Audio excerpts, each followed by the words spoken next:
11 years ago, Bob Walter was grand knight over in Trenton for 7 years. And during a dinner, George Dan, who was the state deputy at the time, said to Bob, well, you live over in Grove Seal, and you have a church of 900 members, like we don't have a council there.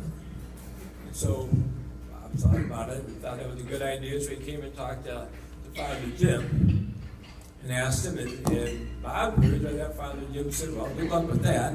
And Bob's a determined guy. Bob will get his thing done that he needs to do. And so we started this council.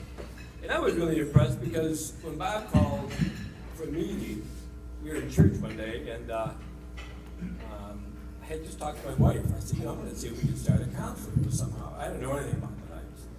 And that day is when Bob gave his talk.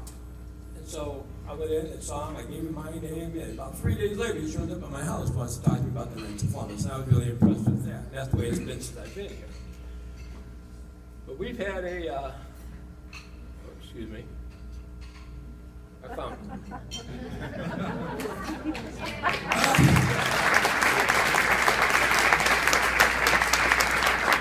I use this picture. Bob and I have a lot of fun together. I think the guy's just a tremendous person. And actually, after we had one of our first meetings, we went out on Bill Morrow's boat. And this was the night, and we were going to go out on this boat, and it wouldn't start. And so we sat up here, and I had my camera. I said, I got to take a picture of this. And this is where I started taking all these photos all the time. But to be a little more respectful for Bob here tonight, this is a picture I wanted to use.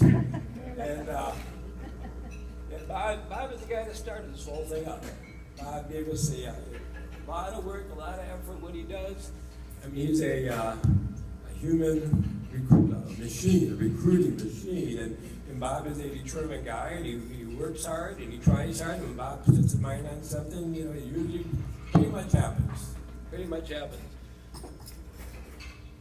And actually, he's such a big fan of the Knights. And if you look at this, the Knights of Columbus are a fan of Bob's. And I was kidding around with him. I said, that jacket is called the Century Jacket.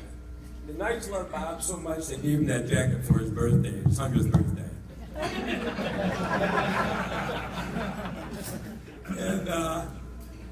And he said no, they didn't, but I don't know if he was kidding with me about that. But actually, he gets this jacket for recruiting 100 members into the Knights of Columbus. And he's done better than that, because he went out and got 100 more after that. He got another 20 plus more than that. And Bob's got 220 some members he had personally recruited into the Knights. He's one of the top.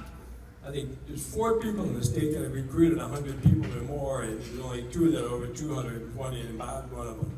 Out of 70,000 members in this state, that's pretty darn impressive for Bob Walters. Really.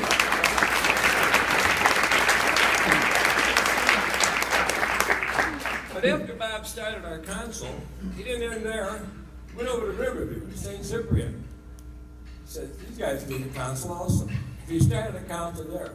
And I got a group of these guys here and their wives here, 3 tables full, and I appreciate you being here tonight, gentlemen. Thank you very much. Well, we appreciate you.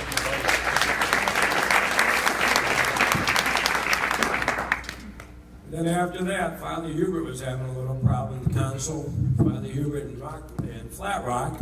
So Bob and I and Rich Lambert, who was in here, we went over there, and Bob recruited 22 members over at that church, and we started another council at St. Mary's in Rockwood this last year. So the guy just has a way of doing what he wants to do, and it works out. There's another gentleman here, though. And there's only a couple people here who know who this is. And this is kind of like the story behind the story. And I'll get back to him in just a second. What happened with Bob Walters, and we all know Bob. Bob joins everything. He's been in every event that he's been in the city, and he's a volunteer for the fire department. And he's been there for a long time. Bob also joined the Marines back 50-some years ago. And he was stationed down at, he was down in South Carolina. Right. And his mom gave him a call.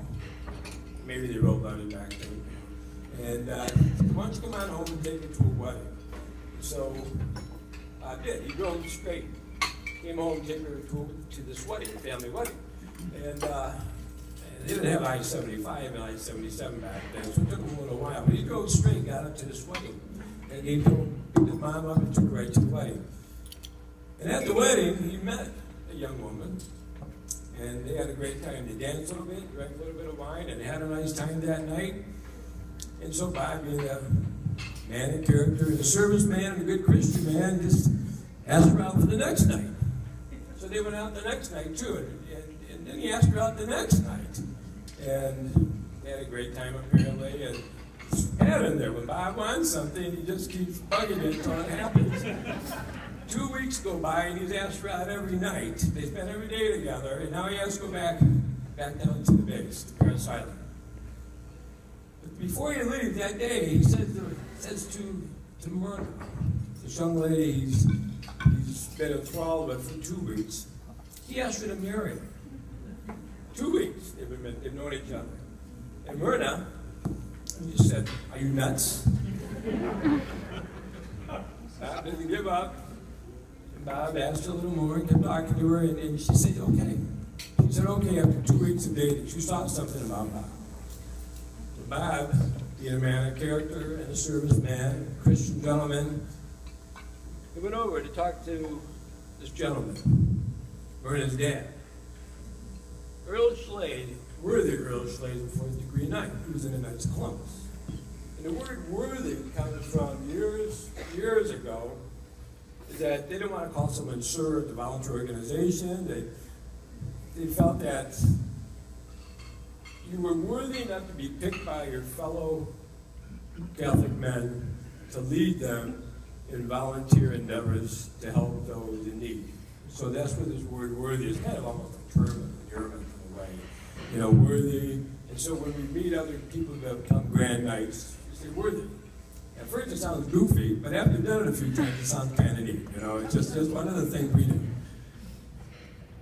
Mr. Earl, or worthy Earl Slade, looked at Bob, and Bob said, "You know, I love your daughter, I'd like to marry her." And he said, "Are you nuts?" You know, the same thing. He just looked at Bob, and Bob was kind of, yeah, he meant it. And so Earl told Bob, "I'll let you marry my daughter under one condition." So that is, you got to join the Knights of Columbus. And that's a true story. That's a true story. It's a true story. So Bob went and joined the Knights of Columbus. And 3 months later, he married Myrna Slade. That was 55 years ago. And so if Bob hadn't fallen in love with Myrna, we'd probably be out somewhere bowling or something tonight. I was just really impressed with that. And all the guys here in this council are thankful for this. And so we had a special award for him. I've been home just a little while and he was sick. And Myrna had to take him. But it still means a lot to all of us, the work he does and the effort he puts in here. And we have elected Bob as our Sacred Heart Council Family of the Decade. Bob would be pissed off.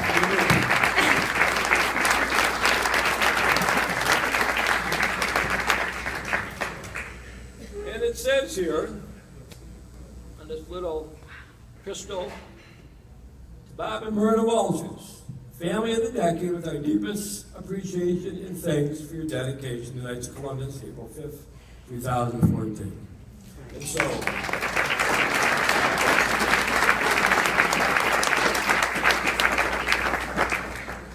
well, I guess the point I'm bringing up here,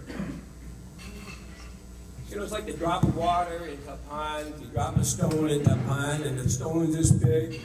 It puts out little waves that go out maybe 30 feet, 40 feet. And you don't know, and I'm sure worthy Earl Slade had no idea that 55 years later we'd be talking about him at a Knights of Columbus council meeting on Grosse Ile. But because of what he felt and believed, he just made one decision. He said that to Bob, and Bob carried that decision. And that's what all of us can do. When you look at your council meeting, you think, well, this is a pain in the neck, or this isn't worth it. You don't know who you're going to influence. You know, God does that. It's not us doing it. God uses what you have if you want to let him. If you want it for yourself, then it's not going to happen. But if you just go and let him and his word and his spirit work, it's going to happen. So that's why I think what we do is just so necessary and important and such a nice thing. That's why it gives us good feelings. And that's why I was a police officer. I worked with 200 and some other guys. I got 200 men on my console. And I had never met guys in the police that are as nice as these guys here, just because it's their faith behind them. And that goes to my other councils in my district. You guys have been wonderful to work with, and I appreciate the way you let me come in and take your meeting and boring and stuff. But the thing is that we're doing a good thing. And so we really appreciate your support tonight, and we appreciate Bob for pulling us into this because it's a good thing. Thank you.